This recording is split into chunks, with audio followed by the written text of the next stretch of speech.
Yo halo semuanya, balik lagi bersama gue Made dalam konten belajar tentang apapun, dari manapun, dan kapanpun. Gimana kabar kalian pada hari ini? Semoga kalian terus diberikan kesehatan, dilancarkan rezekinya, dan dipermudah segala macam urusannya. Amin. Pada konten belajar bareng kali ini kita akan belajar dari salah satu konten Malaka Project, episode Toki Pardede.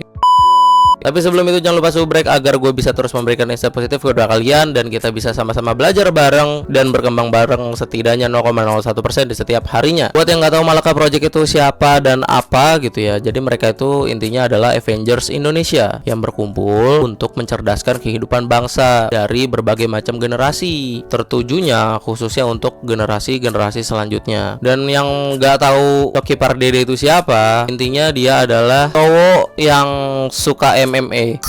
Yeah.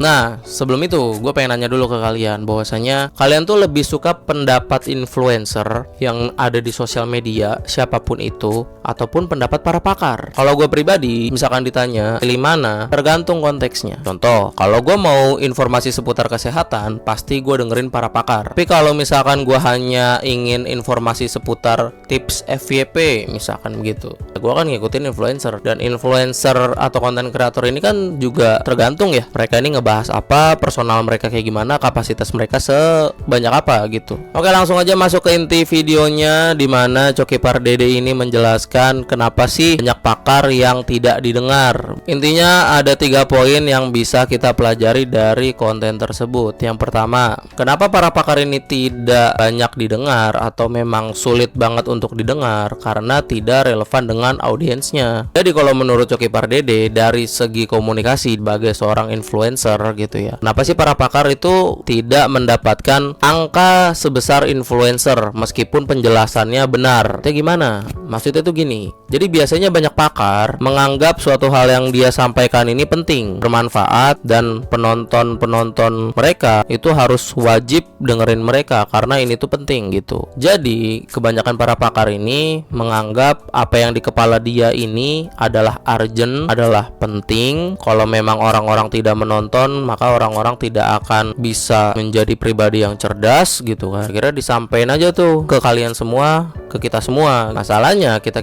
semua ini belum tentu relevan dengan apa yang mereka omongin. Umpama memang relevan pun, penggunaan bahasanya kita tidak ngerti. Jadi kalau poin pertama sih lebih ke arah, kalau menurut Coki Pardede ya, kalau memang ingin didengar lebih banyak penonton gitu ya, maka ya salah satunya adalah relate dengan penontonnya. Jadi simpelnya mah kalau yang gue bisa bilang ya, kalau sebagai orang yang ngomong ke halayak banyak orang, ya jangan egois. Jadi misalkan audiens lu butuhnya A, ya lu jangan ngasihnya E.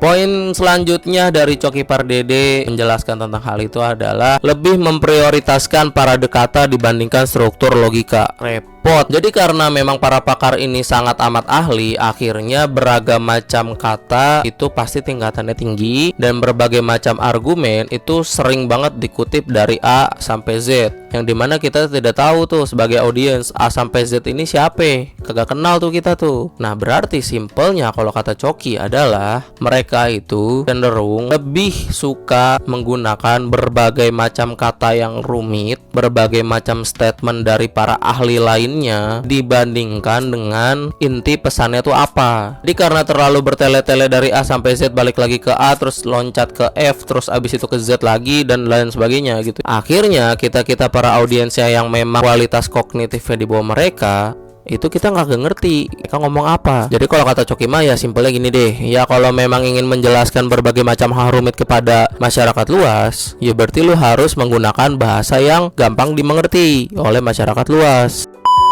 Nah, poin terakhir kalau menurut Coki Pardede itu adalah para pakar ini kebanyakan tidak membangun emosi dengan audiens, dengan kita semua nih, orang-orang yang memang jadi target penyampaian informasi dari mereka semua gitu. Maksudnya tuh gimana? Maksudnya tuh gini, kita ini kan sebagai audiens cenderung lebih gampang, lebih menyukai informasi yang masuk ke kita dari orang yang kita suka, dari orang yang kita kenal, dari orang yang kita percaya gitu kan. Nah, para pakar ini biasanya kalau dibanding influencer, mereka itu cenderung menyampaikan kebenaran dari apa yang memang mereka paparkan. Bukan berarti kebenaran itu bisa disukai oleh orang lain. Sedangkan para influencer itu kan biasanya mereka membangun citranya tuh effort banget, pada akhirnya para follower-followernya itu ya bisa mempercayai dirinya karena citra yang mereka bangun tuh berhasil. Sehingga kenapa influencer ini lebih banyak angkanya secara penyampaian informasi dibanding para pakar, ya karena audiensnya itu sudah suka sama personal influencernya, sudah percaya sama personal influencernya, dan mereka sudah pasti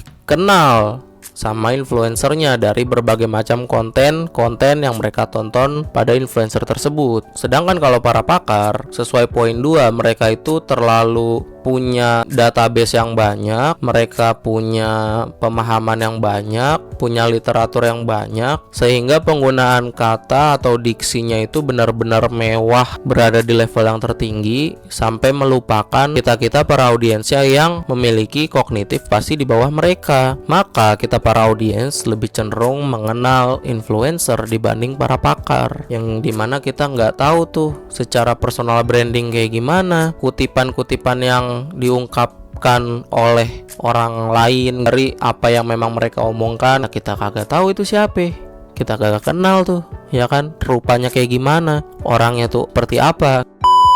Oke, mungkin gitu aja konten belajar bareng kita pada hari ini. Semoga bermanfaat buat kalian. Kalau kalian suka sama konten kayak gini, jangan lupa like, komen, dan juga share ke teman-teman kalian.